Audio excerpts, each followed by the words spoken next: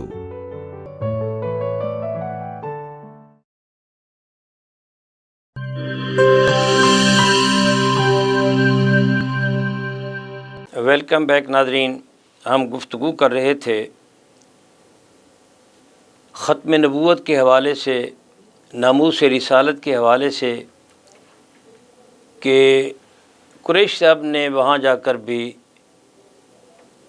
ختم نبوت کے حوالے سے کوئی مصلحت کا شکار نہیں ہوئے، کسی کے ساتھ اس مسئلے پر جو ہے کبھی کوئی سائے تلاش نہیں کیے. تو اب ہم ان سے پوچھتے ہیں، ان کا ایک بہت وسیع تجربہ بھی ہے. انہوں نے وہاں انتہا پسندی، دہشت گردی کے خاتمے کے لیے اور ان کے اذہان کو، ان کے ذہنوں میں اسلام کی سلامتی کو کاشت کرنے کے لیے کس انداز سے انہوں نے انتہا پسندی کو اور دہشت گردی کو ان کے ذہن سے نکالا اور اسلام اور مسلمانوں کا تحفظ کیا. قریش صاحب، آپ فرمائیے گا، آپ نے ماشاءاللہ یہ جو انتہا پسندی ہے اور دہشت گردی ہے، یہ فتنہ انگیزی ہے، اور خاص طور پہ جو افغانستان سے اس کا جڑا ہوا ہے ایک سلسلہ جو ہے، اور جو جنرل ضیاء الحق میں کے دور میں جو ہے یہ ہوا، آپ نے کتاب میں بھی اس کو مینشن کیا ہے. میں چاہوں گا کہ اس وقت جو ہے پورا عالمی اسلام جو ہے، ایک وقت تو وہ تھا کہ مسلمان کو صرف اور صرف دہشت گرد، یعنی وہ استعارت بنا چکے، اس کا علامت بنا چکے تھے کہ جو مسلمان ہو اور دہشت گرد نہ ہو، بنیاد پرست نہ ہو، اور وہ انتہا پسند نہ ہو.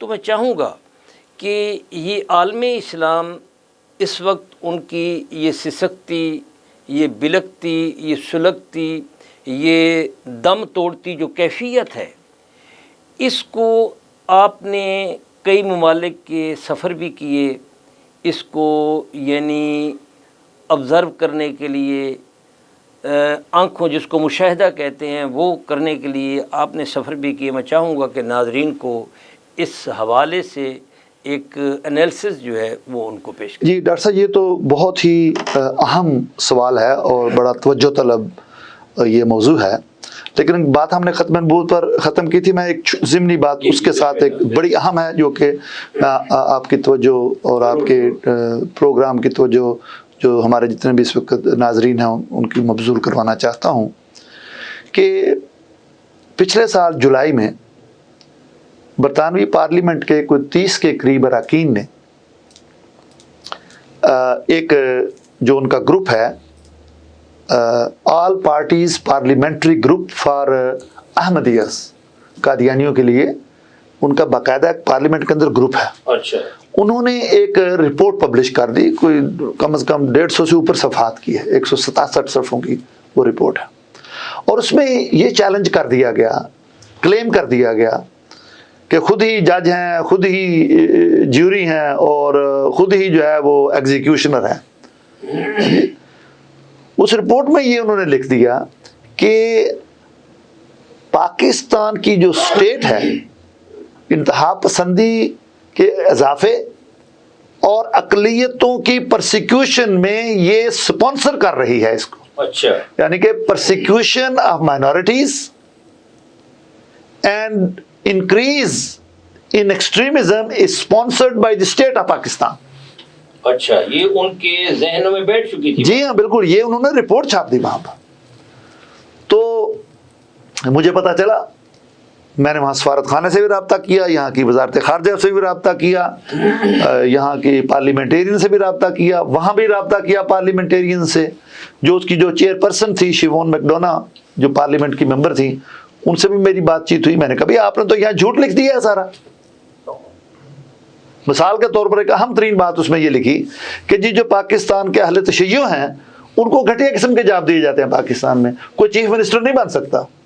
یہ سراسر جھوٹ ہے. جھوٹ ہے. میں نے اس کو ثبوت دیے. میں نے کہا بھئی ہمارے صدور ہمارے وزرائے اعظم، ہمارے وزرائے اعلیٰ، ہمارے گورنر، صدر جو ہے وہ اہل تشیع میں سے ہے جی. تو میں نے کہا کہ یہ بات تو بالکل آپ کا فرض بنتا تھا کہ آپ اس کی تحقیق کرتے ہیں، آپ اس کی چیئر پرسن ہیں، تو جھوٹ کیسے چھاپ دیا آپ نے؟ کیوں پبلش کیا ہے اس کو آپ نے؟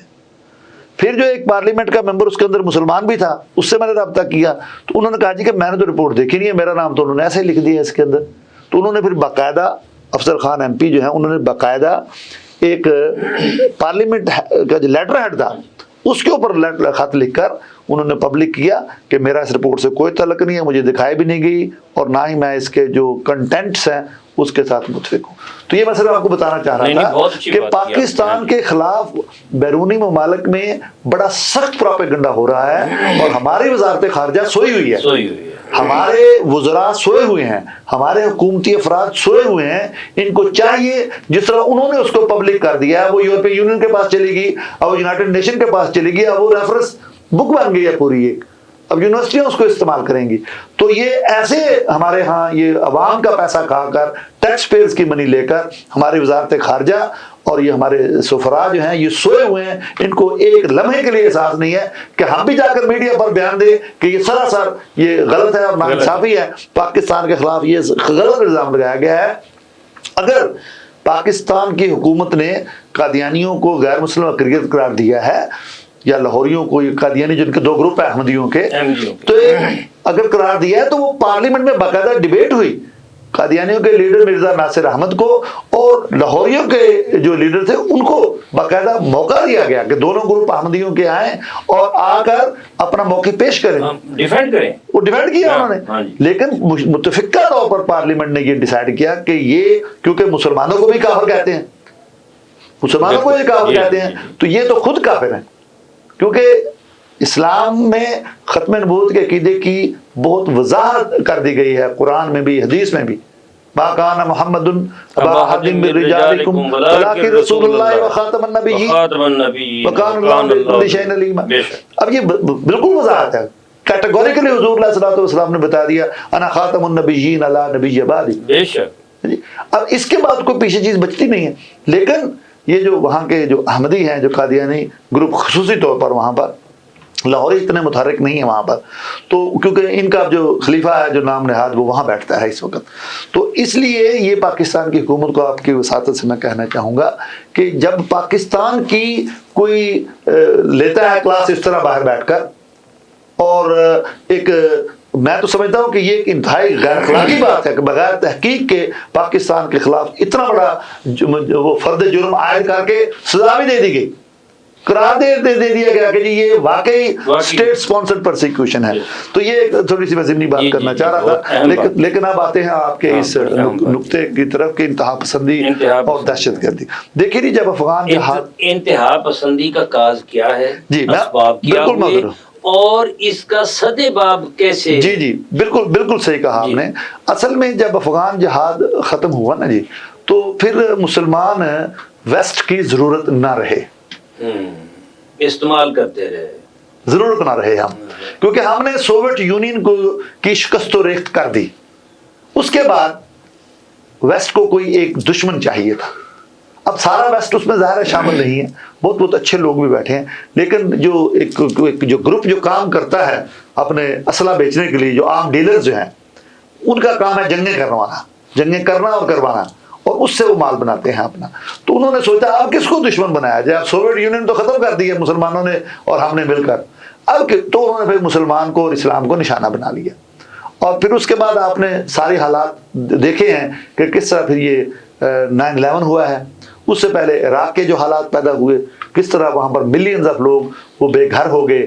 اب ان کی بددعائیں تو لگنی ہے نا جی. پھر شام میں دیکھیے ملینز آف لوگ جو ہے وہ بارڈروں پہ بیٹھے ہیں. میں وہاں ہو کر آیا ہوں جی، میں نے دیکھا ہے ادلب کے لوگوں کو بیچاروں کو جو ان کی حالت بنی ہوئی ہے بیچاروں کی.